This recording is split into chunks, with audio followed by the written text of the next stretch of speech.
The James Webb Space Telescope JWST has observed evidence of asteroid collisions in a neighboring star system, producing dust with a mass approximately 100,000 times that of the asteroid that killed the dinosaurs. These collisions were detected in the Beta Pictoris star system, located about 63.4 light-years away from the Sun. This system is known for its relative youth, being only 20 to 25 million years old, making it a celestial infant compared to our 4.6 billion-year-old solar system. The early stage of planet formation in Beta Pictoris means that JWST's observation of colliding asteroids in this star system can shed light on the dynamic processes that shape neighborhoods like our solar system during their formative years. Beta Pictoris is at an age where planetary formation in the terrestrial planet region is still occurring through massive asteroid collisions.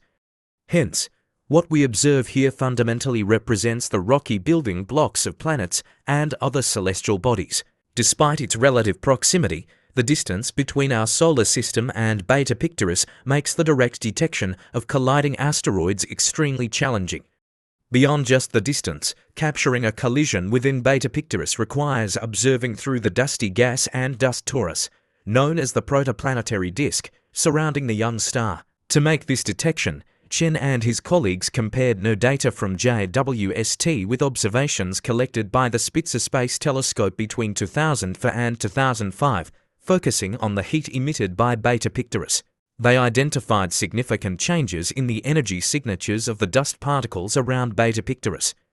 Minerals, commonly found around young stars as well as on Earth, known as crystalline silicates, were a key focus. The detailed measurements from JWST allowed the team to search for dust particles in the Beta Pictoris region previously studied by Spitzer. They found no trace of the particles that Spitzer had observed 20 years ago. This implied that a catastrophic collision between asteroids or other objects around Beta Pictoris occurred about 2 decades ago. Such a collision would have shattered these bodies into dust, resulting in a shower of particles as fine as powdered